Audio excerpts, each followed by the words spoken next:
Hello everyone, welcome back, and if you're new here, hi, I'm Debbie and I make art videos. So today I have an exciting new product to play around with. It is Caran D'ache's Neocolor IIs, and I saw this selection of colors and I thought they were really wonderful, so I'm excited to play around with it. Let's get into the video, everyone.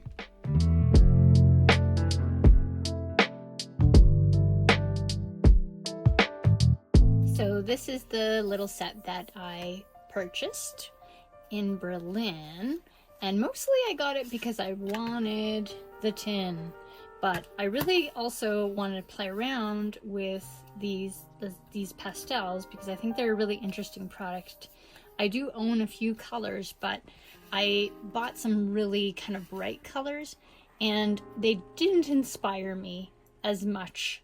So these colors that are a little bit more muted, I thought this was a very nice curated collection. This is why I like artist collections, because they curate them so well. Unfortunately, they only had the warms palette. This collection is available as a cools palette as well, but I think we could do something with these colors.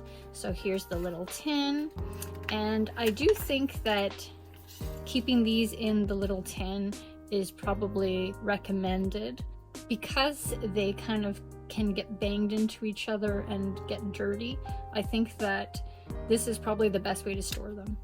And I also think that this would be an excellent travel palette because you have a drawing tool and a watercolor pencil. It's a two-in-one kind of thing, which I think is really awesome, and that is the extraordinary thing about this product. It draws really well, it glides on the paper really smoothly, and it also produces a lot of pigment with water. I have my Royal Talon sketchbook handy, and what we're gonna do is do a little bit of swatching. So what we'll do is swatch all the colors and then add some water to it, and then you can see what it looks like with some water added. So this is the first color, which is rose, and then we have salmon, and then we have apricot, and orangish yellow, Sahara yellow, which may not show up it shows up a bit because it's kind of the same color as the paper. That was Sahara yellow. This is golden ochre. This is flame red. I know it looks like orange, but sometimes an orange is red, I guess. This is Chinese green, which I really was excited about. I like those kind of greeny yellows. And this is English red, and this is umber. So now we'll add some water to these swatches just to see what they look like. Now, seeing as this is not watercolor paper, this is not the ideal way to use it with water. It would probably work best if you were using it with watercolor paper. So just keep that in mind. But as you can see, the pigment dissolves quite readily, and you get a lot of color payoff. That's another way to use them. It seems that the majority of people seem to like them as a drawing tool because they're so fun to draw with, really. There's something very playful about this kind of medium. And maybe it's the format too, the size. Let's try mixing, because I watched the tutorial on Caran D'ache's website, and I'll link it in the comment section below. I don't know why I never thought that you could do this, but they actually layer really well. I'm sure there's mixes that work better than others. And you should play around with the colors that you have, or if you end up getting them, just to see what kind of mixes you can make. It's subtle, let's say. That's just to say that they're blendable. So you can also just layer them this way. And you can keep it like this, super textured, or you could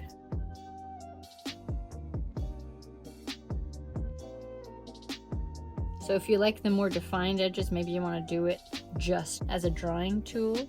But I think that it's cool that you can kind of put down a base layer with it and then draw on top of it, and it's just one tool doing all the work. What interests me about this medium is that it's so easy and quick, and there's something kind of unpretentious and playful about it.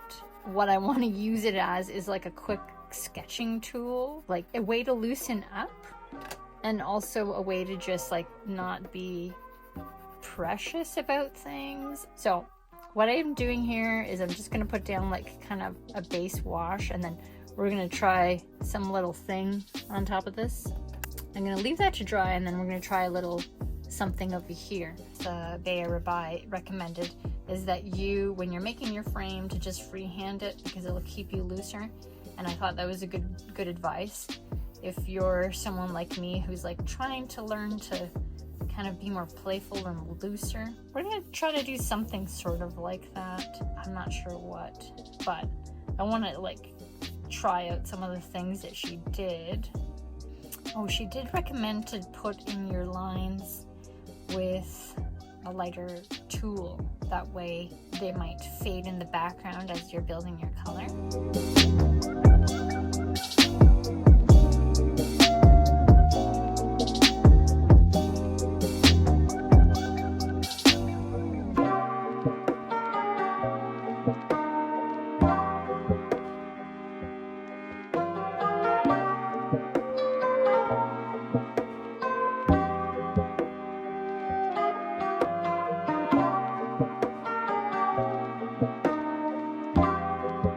I used her cover art as a jumping off point, and I tried to replicate some of the things that she did in her drawing and in her tutorial, but I felt like I was missing something, and I think it was that she was using the white of the page as an additional color. So that's like your brightest bright, and sometimes I lost that in places that I shouldn't have.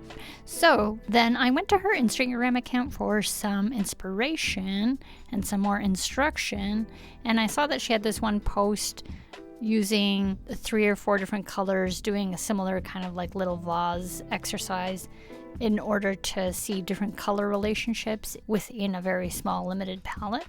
And I found this really handy, and I think it's something that I'll do a lot in the future. I think this is a really good way to play around with your colors before you get started, so you know what they do and you know the way they look like next to each other. And then I remembered that in her demo she had done a little scratching technique, and so I thought I would test it out first on dried wash and see if I could scratch it off there. That didn't work, but then layering a darker color on top of a lighter color, that did work. And that's kind of another way to get a different kind of texture with this tool if you like that sort of thing. There's a few techniques that I wanted to try, but I think it's better to do on watercolor paper, so I just grabbed a watercolor pad, and what I'm going to do is wet the paper. It might depend on the type of paper that you have, how much of a bleed, and the color as well. But as you can see, with this color, there's a lot of bleed. Perhaps it's just a matter that some colors bleed more than others. Yeah, so it works best if your paper is really quite wet. That's a kind of fun texture if you like that kind of thing. I feel like this tool seems to encourage a certain kind of line art style that is not really my comfort. I find it a bit difficult to think in this way. Probably with practice I'd become better at it. I think it's a really good design tool, although I miss having the blues and the greens. So as you can see, some of the colors bleed more than others, so you'd have to test with the colors that you purchase. But I also want to try lifting. So that's a watercolor technique where you put the color down and then remove it from the surface to try to like lift it off the page. So I'm not sure if that is doable with this or not, but let's see. Well, yes, you can a bit. That might also depend on the paper and the particular color that you're using. Well, that one stains a lot more. So you can get a kind of decent amount of lifting out of some of the colors. If you're using this in a multimedia way, which I feel like a lot of people gravitate to this for that reason, then maybe these kinds of textures are interesting to you. That's quite nice. Quite a lot of them lift quite easily. Not completely, of course, but it does create this interesting texture underneath. I discovered this quite by accident, that you can use this sort of in the same way that I like to use Inktense pencils, and you can just dip the tip into some water, and then you're gonna have kind of like a bleedy line. You see, because it's gonna melt while it's drying. So that lasts for a little bit, so you'd have to keep dipping to get more of those watery lines. But it's sort of like a paintbrush in a way, and you can get quite a creamy line. It's kind of just another little thing I just realized I could do. So you could end up sort of painting with it in this way, and that way you get some of like the texture while you're painting with it, because you're painting with the crayon itself, which is another interesting little way to use it. I also wanted to mention that you can actually sharpen these. The thing is, with sharpening them, if you really want a really fine tip, but I find that if you just kind of tilt it around a bit, you can find that sharper tip. But if you do, if you really need them, you can probably use the bigger barrel of your pencil sharpener. And I've seen other people do this, and I think it's a great idea to sharpen into some little palette or container that you have, because first of all, these are really pricey, and that's a lot of pigment. And what you can do with that is just add some water, and then you can paint with it. So if you happen to have like a little, like maybe one of those round plastic well thing that has like 12 colors or something in it, then you could actually make a little paint palette from your shavings. But otherwise, a little container or something like this works, and that way you're not wasting product, which I think is great. And I've also heard that some people will sprinkle. Okay, let's try it. Let's try it. So I'm gonna just wet this area here. And then I've heard that some people like to sprinkle the shavings into their artwork. And I guess that's what they do for some texture, but you could also just work it in. I don't think I like that at all. I don't like it at all. But if you do, you can do that, or you can do the other method by just like wetting it until it turns into a little paint paste, and then using that as like a paint color to paint on, which is the way that I would prefer to use it, but you do you. So what I'm gonna do, I'm gonna scan these pages, and I'm gonna do a blog post on my Substack. So I'll put the link to my Substack in the description box below here if you want to take a closer look at the scans of what this looks like, so you can decide whether this is a medium that interests you and what the texture looks like. It's a really awesome little to-go palette for doing plein air, actually. So if you just put together your own collection, Caran D'ache, if you're listening, put together a landscapes palette, I think it would do awesome.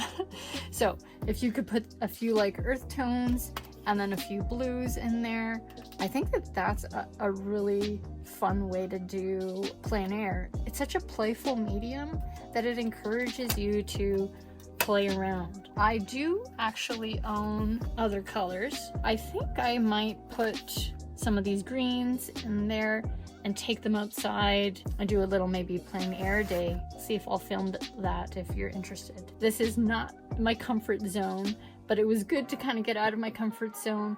And I think this is, once again, I'm repeating myself, but I think this medium is so playful that it really, like, it's so accessible to do something unfamiliar. I'm not very good at color, and I'm not very good at design, so this kind of stuff really like gets you to see things very graphically. Yeah, I think this is a really good exercise. I'm gonna try that with some more colors. I must say that initially these colors had me a little bit stumped and a little bit confused as to how to use them. But after doing all these little tests and spending more time with it, I kind of got a little bit more of a hang about it. And I did a few little flower drawing things, and I really enjoyed it, actually. And I think I learned something about these color relationships. So that's another great thing about trying new things, guys. Trying new things. Trying new colors. Well, I hope you enjoyed that video, everyone, and if you've played around with this medium, let us know in the comments below the ways that you like to use them. So if you have some Neocolor II hacks, let us know. And if you know of another product that is similar to this, another kind of wax-based pastel, let us know too. I'll see you guys all at the next video. Bye now. Thanks for watching.